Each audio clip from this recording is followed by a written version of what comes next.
Hey, what's up guys, aarava here, and welcome back to the episode of my F1 2019 career, episode number 21 today for the Brazilian Grand Prix in Season 1. If you guys did miss the previous one, then be sure to go check that one out before you see this one. But this is the penultimate episode of the season. Then we have, unfortunately, a failure of the update. We've got an engine upgrade that failed. The chassis update did come through, so ironically, the one I was kind of on the fence about upgrading was the one that actually came through for this episode. But that'll still be handy. Obviously, Sector 2, that chassis update will come in use, but the engine update would have also been useful, because up the hill, I reckon we might be in a little bit of a trouble, because generally speaking, the AI are usually quite good up the hill at Sao Paulo if we base it off F1 2018, and generally speaking, I've never been great in the first sector, especially the Center S. The AI just have me for chips on the exit of Turn 2, so we're going to have to see how it goes. But going into this second last race, then you can see we stay put then behind Racing Point, Williams and Renault. Renault and Williams actually swapped there, so Renault making a bit of a mark and getting up into best of the rest then, just off the top three. You can see Mercedes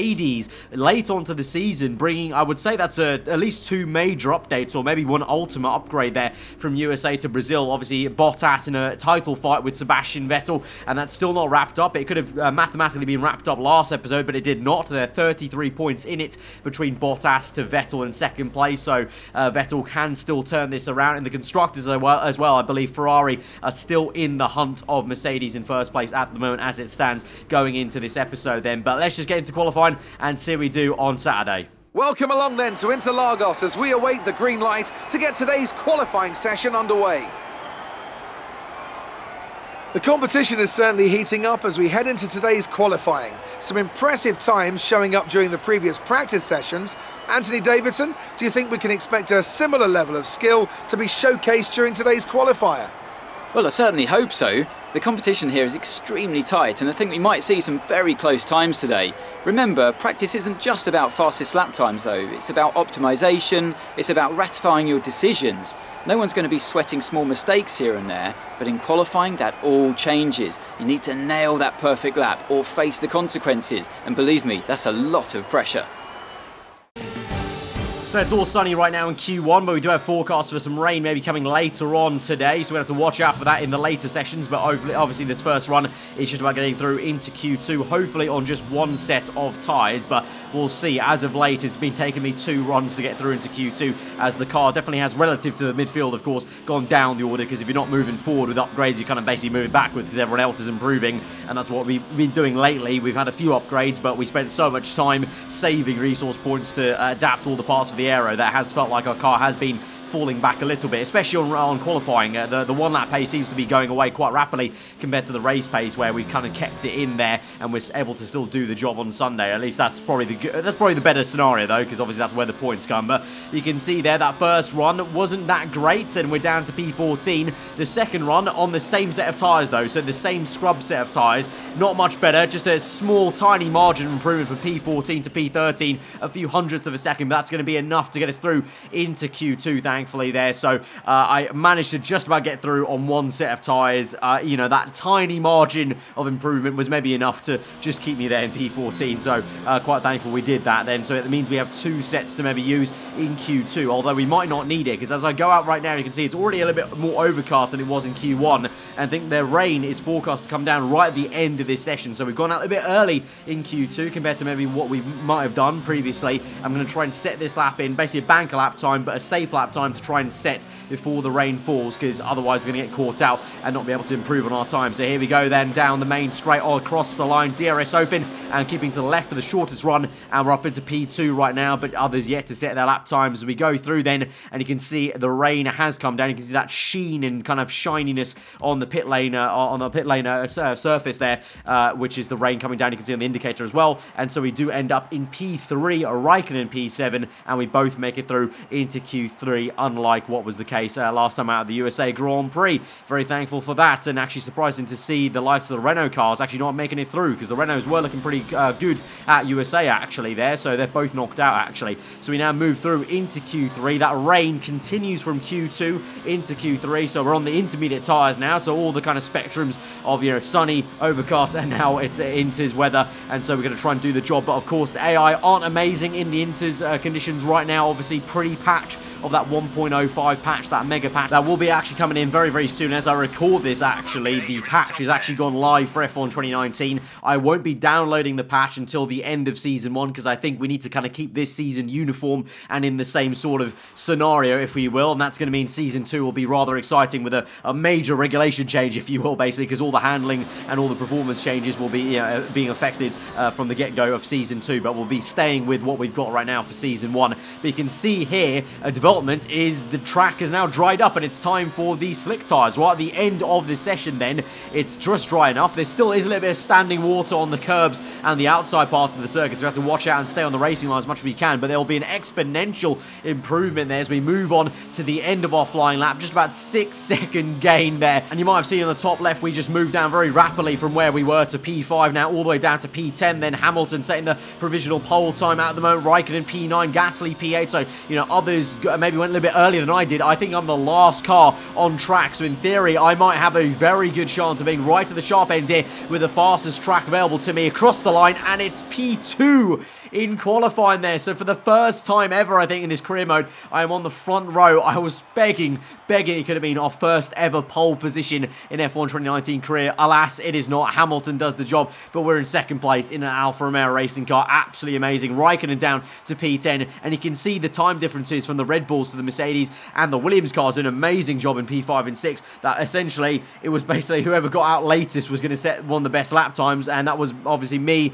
included. Hamilton, obviously being in a Mercedes car, kind of maybe didn't matter where he went out, but for myself, obviously, I think the Red Bulls probably went out quite early when the rain was still very much kind of lingering around. It was just that crossover period, whereas by the time I crossed the line, it was very much bone dry, I think, on the circuit. So we got very, very lucky there. It is kind of pot luck with these kind of situations in qualifying when it does happen there. It doesn't come out often, though, so we're going to, take it and revel in it in second place, front row. Let's go to Sunday. This could be a very tasty race start. As surely as the sun rises in the morning, the Brazilian Grand Prix packs out the grandstands and creates incredible drama. Title deciders, heartbreak, triumph and home glory.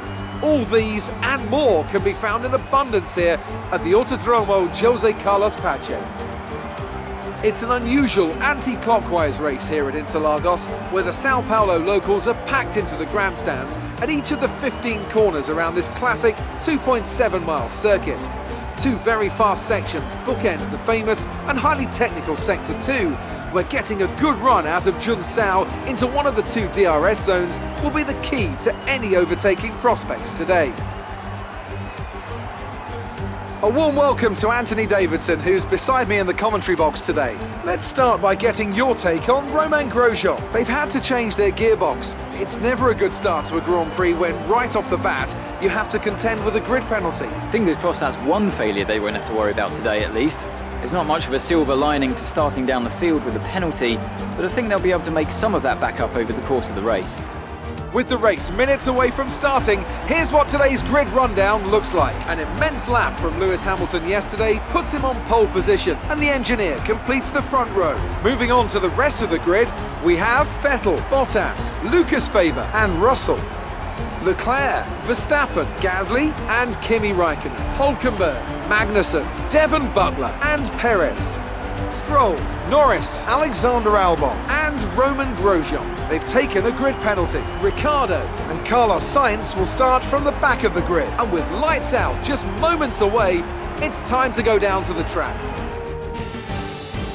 Alright, so here we are on the grid then in second place, and for the first time it's very odd to see only one car ahead of us of Hamilton on the right there on pole position. Strategy-wise, soft to two sets of medium tyres, and we have to start on the softs because we did qualify in the dry in Q2, remember, before the rain came down. Hamilton has qualified on mediums in Q2, so he starts on those tyres. So we have the softer compound tyre at the very start here, so the initial biting point should be better for us. So we might have a very good chance of taking the race lead into turn one. We'll have to see, but the strategy then will be trying to protect the tyres, the softs versus his mediums later on to stint one. But here we go. Let's get into this. The penultimate round of this first season to 5 red lights to the Brazilian Grand Prix. We're underway, and it's a great start compared to Hamilton, who's bogged down majorly. And we are into the race lead of the Brazilian Grand Prix into turn one, wide on purpose to try and sweep across Hamilton there. It's 3 abreast between the two Mercedes and the Ferrari of Sebastian Vettel. Vettel knows what he needs to do. He needs to get ahead of both Mercedes cars today and try and go towards the race when he has any chance of fighting Valtteri Bottas in the championship. 33 points between those two,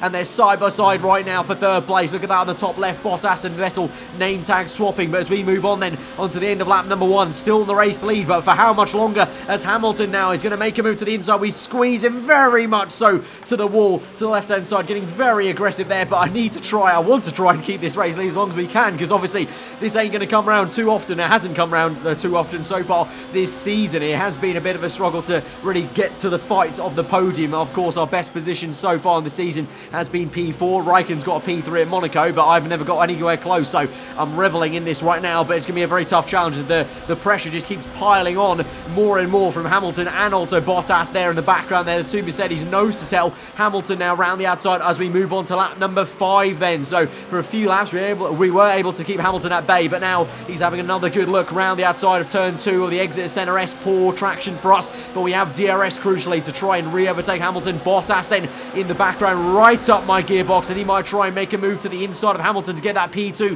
which will be crucial for his championship fight today as he does slot in into second place. Vettel's still there in P4, so right now Bottas would be crowned the world champion as it stands if the race was to end here. And here goes Bottas now for the race lead. We make a bit of contact there, so I tried to squeeze him, but a little bit too late on the squeeze there, so that was my bad. But we do the same thing we did to Hamilton essentially and kind of force him to have a very tight line to turn 1, and so we're able to keep that P1 for now on the exit of turn 2. But now Bottas will have DRS, a very good run, as well as Hamilton. So let's look around, see what they're going to do. Bottas moves to the left hand side, Hamilton's going to be on the right hand side somewhere, but Bottas is the one that makes the dive down the inside. We leave him the space though on the exit, and have given him enough room, I think, in my opinion, and we maintain that P1. But now as we move on to lap number 7, the two Mercs already winding up their engines at the moment there. They're coming at me at a rate of knots, and both Hamilton and Bottas might fancy a chance. They're going to go 2 wide, and it's going to be 3 wide into turn 1. Make some contact with Bottas as both of them really force their way through to the inside there. They're now neck and neck for the race lead. We're down to third place in an instant. Bottas though slow as he has to lift off to let Hamilton pass, and so we're going to have a chance to get a double overtake potentially back on both of them. We got Bottas already up into second, trying to go the long way round of Hamilton, but a little lock up on the left doesn't help us out there, and on the outside curb getting caught up a little, and so Hamilton maintains that first place. Can't really do too much up the hill. It's so difficult to make a pass in sector 2 as you just, there's no room. The momentum change from left to right as you go down these undulating corners, so difficult to actually make a pass and squirt the throttle around the outside, and so we're going to have to sit back in second place as we move on to the end of lap number 8. The pace now is showing the difference between Alfa Romeo and Mercedes as Hamilton sets the pass up the Grand Prix in clean air and is waltzing away. Meanwhile, I'm trying to do my best job at trying to maintain the P2 at least, because if I can't keep first place, I may as well try and keep second place. But ironically, that's actually going to help out Sebastian Vettel. Obviously, the Alfa Romeo team is the junior Ferrari team, but I didn't actually on purpose mean to help out Vettel, but I've helped him out anyway, and he's up into third place. And on that note, actually, as we go through to the exit, the last few corners of lap number 8, Vettel coming at me, I think, you know what, there's no point giving too much of a fight to Vettel, because obviously we are the junior Ferrari team, and so we're not going to put up too much of a fight against Sebastian. So we're going to save some ERS, which we need to do, because look at the yellow bar, we've hardly got any electrical deployment to use at the moment, so we need to desperately save some energy there, and so we do that into turn 1 and fend off Bottas, and we're going to be in P3. Vettel up into P2, and he can try and chase after first place and try and keep his title fight alive. But we're now fully focused away from the Ferrari now. We can fully focus on trying to maintain our position,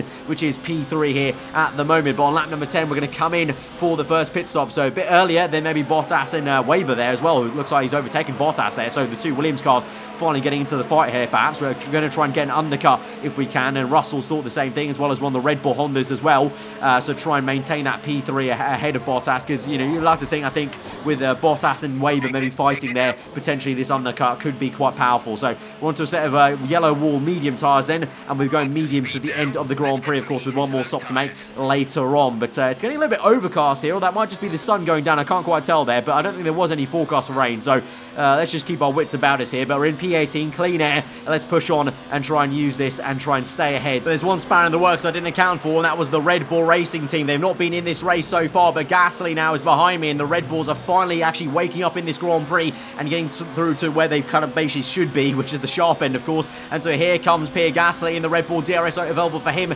Myself, we've not got too much ERS to use. We're on high mode, but we're pretty much nearly at the end of our yellow bar there on the bottom right, so not too much energy to deploy now as we go down the hill into sector 2. Gasly on the outside there, just about to get ahead of him there, but as we go through up the hill and we've touched the grass on the left, that sent us into a bit of a mini drift, and Gasly's able to shoot it to the inside, and so a bit of a costly mistake by me, dipping the tyre on the grass there, trying to take a wide line to get a sharp turn in, but just went a bit too wide there on the green stuff, and so we're down to P11, and now Lucas Weber has got me for company there. Round the outside he goes, a rocket ship in a straight line. Obviously we know the Williams car with DRS as well, and onto lap 13 he's overtaken us. He's up into what will be P7, I think that is, as we go through and overtake some people in the pit lane. Very confusing right now, but he is, no, he's up into P6, and we're up into P7. We've got DRS available, and Bottas, though, confirming there, Bottas has come out behind us, though, so Weber has actually made an overcut work, and Bottas has, well, not made it work, essentially, and he's still behind us, so at least that's worked out for us compared to the kind of better car. I'm confident we can try and re-overtake Weber.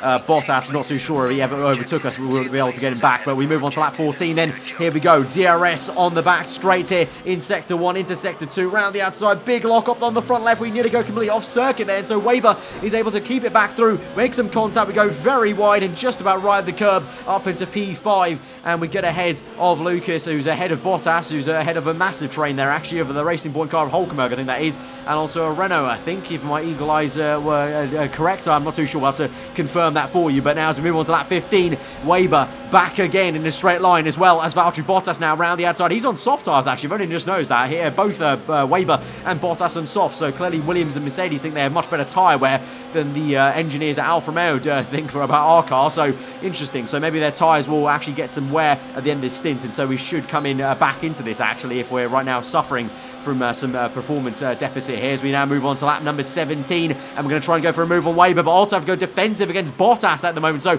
Bottas is actually hindering me overtaking Weber at the moment, because as I went for the move there, I had to go defensive against Valtteri as well. So I know I have the pace to overtake Weber, I just need to try and do it, but at the moment Bottas is putting so much pressure on me as well. I need to look backwards as well as forwards, and so he's still attacking me on the outside, as you would guess he would. He's in a Mercedes car, but right now doing a great job. Brazil, famously hard to overtake at, so we're doing a good job at keeping him at bay in our dirty air. But here we go now, lap 19, we got away from Bottas a little bit, and now we're around the outside of Weber into turn 1 to try and finally get what is going to be P4. This is down the inside of the centre S. We get it done, but Weber will have the better run now off that corner, and I think he has DRS. His activation point, the detection point, is actually in the middle of the corner, so here he goes now with DRS to the inside. Can we hang it on the outside to maintain this P4? Gonna have to see again a little bit wide on the entry and exit there, and Weber is going to keep it through. And so as we go to the hill, again, like with Hamilton, just couldn't make a move up the hill on the outside or the inside there, and so we have to settle back down for P5. So a real big scrap this is with my former F2 teammate. And so as we move on to lap number 20, we go again, and we have to try and make another overtake on the German. Here we go, on the right to the left, fake it, and we're on the inside. We've sailed past him there, and Bottas has done the same on the other side, I think. So it must have been 3 wide for a moment there, as Bottas went on the right as I went on the left, and so he's up into P5. So this now may be the time where finally Bottas gets past us, potentially. We've got a little bit of ERS to use, but not too much there. We're in also a deficit of fuel. He's on the inside with DRS, but we're going to go the long way round, and unlike with Hamilton, we get a much better mid-corner speed there through as we go down the hill into the heart of Sector 2, and we somehow maintain that P4. Bottas just doesn't have the exit speed compared to Hamilton earlier on in the race there, and so we're staying in P4. Bottas is still P5, and Weber is actually still pressurising him. As we move on to lap 22 then, a few laps later, we're going to come in now for our last pit stop here onto another set of mediums, and once again try and get an undercut on Bottas. Weber has actually already pit before, actually, on lap 21, so he's got an undercut on myself. So let's see, he might actually get back ahead of us here, so I probably should have, maybe in hindsight, I should have covered him off potentially on that previous lap. But hey-ho, we're now onto another set of brand spanking new medium tyres. Get held up a little bit there by that Toro Rosso coming in, but here we go now down the pit lane on the exit, and I think Weber has already gone past us. Unfortunately, there he is, I think, there on the right-hand side, as Russell is the other Williams behind us in the pit lane exit. But I think Weber's got past us as well as Max Verstappen. For the first time, I actually see Verstappen's name tag there, so I think it's Verstappen up ahead of us in P15, and he's chasing down Weber. So there's a bit of a gap. Yeah, look at the mini-map there, that light blue dot there. So Weber's actually got a massive undercut on us, so we're going to have to try and chase him up there. But as we move on to lap 25, as we go through, we've got a DRS failure, so that's not what you want, because we're already quite poor in a straight line up the hill, and let alone without DRS. to assist us there. So that might be a bit of a worry and annoyance for us as we go on to the end of this Grand Prix in terms of fighting for any last points paying positions here as we move now into lap 27 up into P7. This will be P6 as Leclerc is coming out the pits right now. So we haven't actually seen Leclerc alter most of this race, but he's come out pretty close to us there. He's on the soft tyres compared to myself and Verstappen on medium, so he's going to be quite rapid. So it might be a strategy to let Leclerc through very easily, like with Vettel, because I know he's going to be rapid on soft tyres. He's got the downforce for it compared to myself and Weber, at least. I don't know about the Red Bull car. So we're going to let him by very easily. I'm going to try and stick with him in his DRS, and hopefully he can pull us along basically towards Verstappen. And if Verstappen and Weber start fighting, hopefully, fingers crossed, the plan will be all four of us kind of converge on each other on track, and I can try and do something about overtaking Weber, maybe with Verstappen. I'm not too sure. I think Leclerc probably is going to overtake both of them in quite a swift fashion and get away from them. Get away from them. But that will be the plan, I think. Trying to use Leclerc as a bit of a tug, basically, to get closer to these two, scrapping away right now. You can see Verstappen just piling on the pressure right now. But eventually, as we move on towards lap 30, Leclerc will be the one that's doing the chasing and piling on the pressure as he goes for a move on Verstappen. Verstappen also at the same time is going to overtake Weber. So those guys three wide, and it's a lovely colour array to see of red, white, blue, and darker blue from the Red Bull car. And those two are now side by side. But Leclerc has sailed past like I thought. He was going to always be rapid on soft tyres compared to everyone else here on worn mediums. But now Weber and Verstappen are still neck and neck and fighting hammer and tong. This is exactly what I need. You can see the background constantly, every single corner here now. I'm gaining and gaining so much time because these two are slowing each other down so much. They're still side by side now for this entire first sector, into sector 2 as well. Up the hill, Weber will try and keep it in on the outside, but Verstappen does get it eventually. But here we are then. We're close enough to Weber where we're going to be within 1 second of DRS. As we go through sector 2, I can already also tell that Weber's also hitting some tyre wear potentially, so we have a good chance to overtake the German and try and get one more position in this Grand Prix. Not too sure about the Red Bull, of course, because it is a top 3 team car, so we'll just see how it goes. In a straight line, though, the Red Bull might be susceptible, so let's see how this shakes out as we move up the hill into lap 31. This will be as we cross the line eventually, but we're going to sort our ERS out up into hot lap mode momentarily, down to overtake mode as we go into 7th gear. We've got rich mix to use as well, not too much fuel to burn, but some to use. But Weber is going to slipstream Verstappen. I'm going to slipstream Weber, so could we make a double pass maybe on the second straight? Into turn 1, we just take it nice and easy, watch these two fight, let them have it out, and we're going to just get a good exit on the exit of the center S. And so here we go, line it up, and we're going to try and make a move to the left hand side. I think that's where all the space will be, so we get a bit of toe, double toe off both the drivers. Here we go, on the left hand side, through the space, up into P5, slam on the brakes, go a little bit wide, try and scrub off some speed and cut across them, and we are indeed up into P5 with a double overtake. Lovely stuff. Didn't think we were going to actually make that work against the Red Bull car, but he was actually shockingly quite slow in a straight line there, and also off turns 2 wasn't that great as well, being side by side with Weber. So there we have it, up into P5, Leclerc P4. I believe Sebastian Vettel was the one that's actually leading this Grand Prix, with Hamilton in second place and Gasly in P3. As you can see, Vettel there sets the fast lap of the Grand Prix. As we move on to the last lap of the GP, confirmation there, Sebastian Vettel has indeed won the Brazilian Grand Prix, with Bottas at least minimum in P8, I think that is, because Weber's P6, Verstappen's P7, so Bottas, the max he can be is P8 then, logically. That's going to be a massive, massive amount of points for Vettel in his championship fight, but for us, it's a very hard-fought, decent P5, I would say, at the Brazilian Grand Prix. Top job, my friend, top job. I was a bit worried about this one at the start of the weekend, but you pulled through. Thank you. Here's our winner, pulling their Ferrari into Parc Fermé. What a fantastic race it was. Anthony Davidson, how do you think they were able to set themselves apart today? I think a large part of the result comes down to temperament. They were able to keep their heads when everyone around them was losing theirs, and that's allowed them to get the best out of the car, to maximise the strategy, and to stay out of trouble.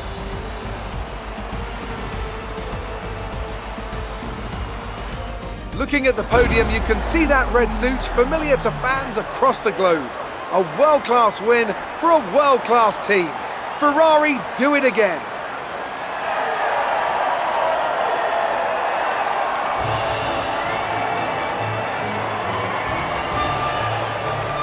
Amazing performance out there.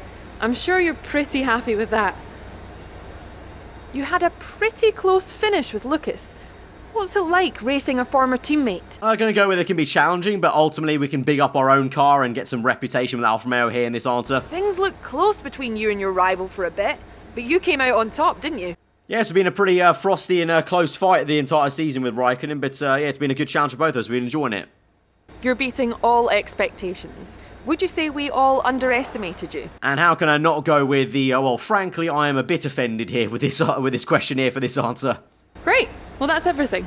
And so here are the full race results. Confirmation that Vettel in first place. Bottas in the end does come home in P8. Like I said, that was the max position you can get. So in the Drivers' Championship then, for us, nothing much changes. Raikkonen moves up the order actually ahead of Ricciardo then. So good to see for Kimi. But Vettel now is within 11 points of Valtteri Bottas. So it's all to play for the Abu Dhabi Grand Prix. The next episode, the finale of the season 1 for the championship between the Finn and the German there. And the constructors as well, it's only 7 points in it between Ferrari and Mercedes there. So us being a little bit kind to Ferrari, obviously we are the junior Ferrari team in essence, it's paid dividends for them at least in the constructors. So I don't know, that might just that might just grease them up a little bit to offer me a contract at the end of this season. You never know, because I honestly still don't know what I'm going to do, because I don't honestly know if the Alfa Romeo team's going to be in a good enough place in season 2 to where I want to be basically in season 2 in terms of where I want to be fighting for in the championship in season 2. You can see so far I'm yet to be on the podium. Of course, Raikkonen's got one podium, but that was a bit of a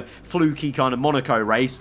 So in normal conditions, this car has not got a podium yet. On the flip side, away from how the car's performing, that kind of just shows how much better and aggressive and good the AI are this season, where, the last 2-3 games, I've always managed to get at least one podium in season 1 out of, a good strategy and just a bit of clever play. But even good strategies have not got us a podium yet. They've only got us a max P4 in the season so far. So it is a lot harder to actually tackle these top 3 teams so far in F1 2019, I'm finding there. But like I said, I think it was beneficial for us to let Ferrari through just to kind of, grease the wheels a little bit and see what we can do after Abu Dhabi is over. But speaking about that, we'll see you guys then for that finale. Then it should be a really good one. Hopefully finish off the season nice and strong with Alfa Romeo, myself and Kimi hopefully getting a double points paying position at Yas Marina. But if you guys did enjoy this one, a very tough fought race at Sao Paulo, then be sure to hit that like button. Let me know what you thought in the comments below. If you are new around here to subscribe for weekly full-on content, I'll see you guys next time. Goodbye.